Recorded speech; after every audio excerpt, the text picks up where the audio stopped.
नमस्कार दोस्तों।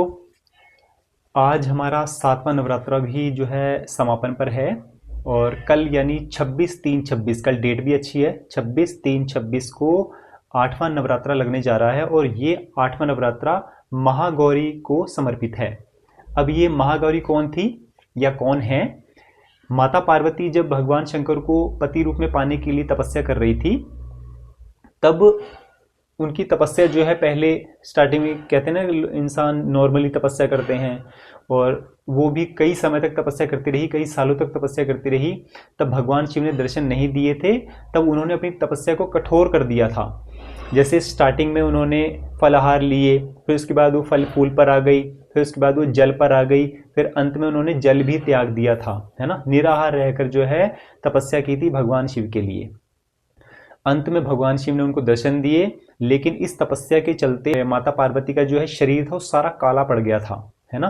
तब भगवान शिव जो है प्रसन्न होकर उन्होंने गंगा जल से जो है माता पार्वती को स्नान करवाया।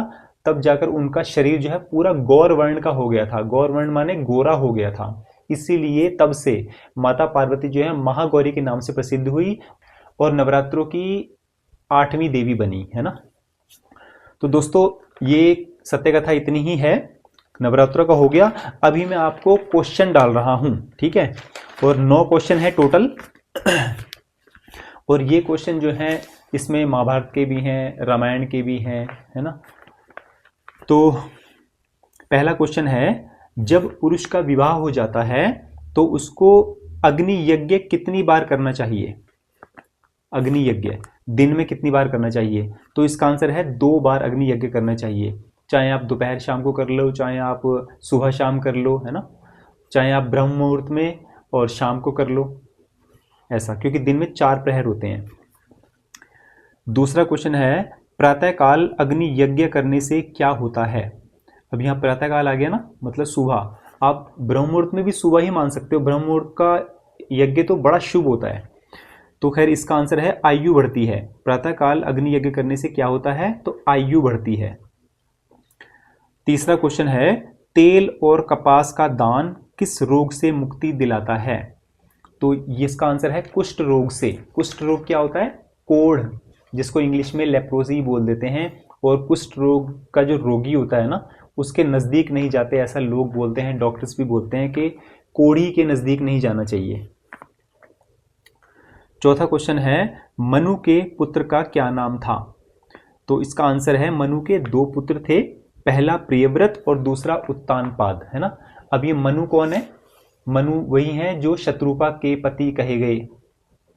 और ब्रह्मा जी ने मनु और शत्रुपा को जन्म दिया और संसार के पहले स्त्री और पुरुष जो है वो मनु और शत्रुपा ही थे। और इन दोनों का मंदिर जो है वो नैमिषारण्य में, जो मैंने चित्रकूट का व्लॉग बनाया था, वहाँ उस मंदिर में आपको दर्शन भी करवाए थे कि संसार के पहले स्त्री और पुरुष मनु और शत्रुपा। तो उन्हीं से ये सृष्टि आगे बढ़ी है। और आज की कलयुगी भाषा में आप ये भी कह सकते हैं कि आप और हम मनु और शत्रुपा की ही संतान हैं, है ना। तो 5वां क्वेश्चन है, राजा दुष्यंत के पुत्र का क्या नाम था? तो इनके पुत्र का नाम था भरत।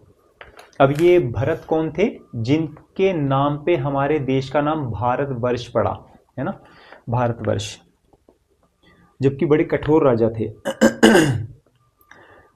6ठा क्वेश्चन है, राजा भरत ने अपना राज्य का उत्तराधिकारी किसे बनाया था?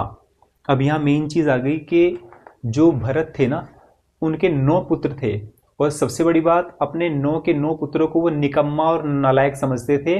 इसलिए वो उनमें से किसी को भी अपना उत्तराधिकारी यानी अपना राजपाट नहीं सौंप सकते थे और नहीं सौंपना चाहते थे और सौंपा भी नहीं था। तो उन्होंने किसको अपना राजपाट सौंपा था? भारद्वाज के पुत्र भूमन्यु को। और भूमन्यु को जब अपना राजपाट दे दिया तो महाभारत का जो इतना बड़ा युद्ध हो गया, वो जड़ जो है यहीं से, बीज यहीं से डला था। अगर वो भूमन्यु को नहीं बनाते तो शायद महाभारत का युद्ध नहीं होता। 7वां क्वेश्चन है, माता गांधारी के पिता का क्या नाम था? तो इसका आंसर है राजा सुबल। माता गांधारी कौन है? महाभारत की जो माता गांधारी के 100 पुत्र हुए, जिसमें सबसे बड़ा पुत्र जो था वो दुर्योधन था और जो महाभारत के युद्ध की असली जड़ था।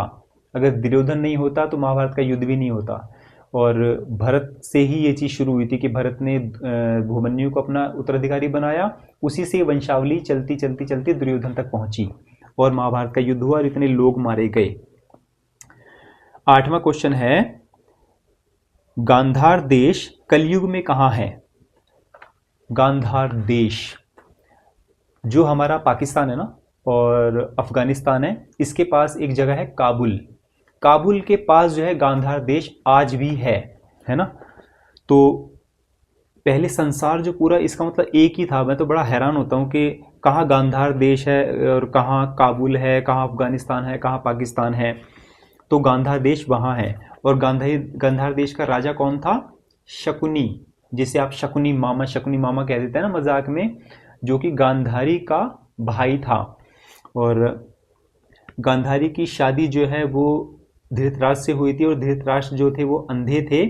तो शकुनी इस बात को सहन नहीं कर सकता था और किया भी नहीं था, इसलिए वो हस्तिनापुर में आके रहने लगा था और कुरुवंश और पांडवों में जो है फूट डलवाई और उसी ने युद्ध करवाया, है ना, चुगलियां लगा लगा के भड़का भड़का के दुर्योधन को। तो शकुनी ने इस वजह से ऐसा किया। 9वां क्वेश्चन है, मिथिला नगरी कलयुग में कहाँ है? अब जो हमारा भारत है ना, भारत में एक स्टेट है बिहार। बिहार में 3 शहर आते हैं, दरभंगा, मधुबनी और सीतामढ़ी। इन शहरों को मिला दिया जाए मिथिला नगरी बनती है। और चौथी जो सिटी है वो भी है, वो कहाँ है? वो इंडिया से बाहर है, जनकपुरी। जनकपुरी कहाँ है? नेपाल में। तो अब माता सीता का जन्म जो है वो जनकपुर में हुआ, मतलब नेपाल में हुआ, और कहाँ भारत आके ब्याई गई, है ना। बड़ी सोचने वाली बात है। और कितनी दूर है जनकपुर। और राजा जनक के नाम पे ही जनकपुर जो है उस शहर का नाम रखा गया। तो दोस्तों ये 9 क्वेश्चन मैंने आपको बतला दिए। इसके अलावा भी है। मैंने आपको 5 ब्लॉग की इंफॉर्मेशन दे दी थी पिछले ब्लॉग में कि मैं इन 5 ब्लॉग में से क्वेश्चन पूछूंगा, लेकिन अब मैं उसमें 2 ब्लॉग और जोड़ रहा हूं, है ना। यानी ये ब्लॉग कौन सा रहेगा? 6ठा ब्लॉग रहेगा। टोटल 7 ब्लॉग में से क्वेश्चन पूछे जा सकते हैं। तो 6ठा ब्लॉग है नवरात्रे, द डे ऑफ कात्यायनी माता। जो नवरात्रे मैंने कात्यायनी माता के बारे में बतलाया है, उसमें से मैं क्वेश्चन पूछ सकता हूँ। डेट बताने की जरूरत नहीं है क्योंकि नवरात्रे के ही ब्लॉग डाल रहा हूँ मैं, है ना। तो मैंने जो भी डाले, शैलपुत्री, ब्रह्मचारिणी, चंद्रघंटा, कुष्मांडा, स्कंद माता, कात्यायनी, कालरात्रि, और अब डाल रहा हूँ मैं महागौरी का आपको बता दिया, है ना। तो कात्यायनी माता का जो ब्लॉग है उसमें से भी मैं क्वेश्चन पूछ सकता हूँ। ये हमारा 6ठा ब्लॉग है, 6th ब्लॉग। तो 7वां ब्लॉग है शिव पुराण सती खंड, चैप्टर नंबर 38, 39। ये 2 चैप्टर डाले मैंने उसमें। शिव पुराण सती खंड अध्याय नंबर 38 और 39। ये मेरा 7वां ब्लॉग है। इसमें से भी क्वेश्चन पूछा जा सकता है क्योंकि मुझे व्यूज़ नहीं आ रहे हैं और प्राइज मनी जो है नीचे गिरती चली जा रही है। तो शायद शनिवार का ब्लॉग जो है वो 900 का ही या 700 पे ही आ जाएगा, मुझे ऐसा लग रहा है, क्योंकि 50 व्यूज़ नहीं आ रहे हैं। अब जब व्यूज़ नहीं आ रहे हैं तो मैं इतनी मेहनत क्यों कर रहा हूँ और मैं अपनी कमाई क्यों दे रहा हूँ? 700 रुपये पे अटक जाऊँगा। अगर 700 रुपये भी ख़त्म करने हैं तो वो देखेंगे बाद में। फ़िलहाल दिवाली तक तो चलता हूँ, अगर दिवाली से पहले भी ख़त्म करना पड़ा तो कर दूंगा, है ना। लेकिन दिवाली का क्विज़ होगा, वो नहीं रुकेगा। तो दोस्तों मेरे ये व्लॉग्स अभी आज विराम दे रहा हूँ अभी इसको। तो मुझे दीजिए इजाज़त। जय श्री राम।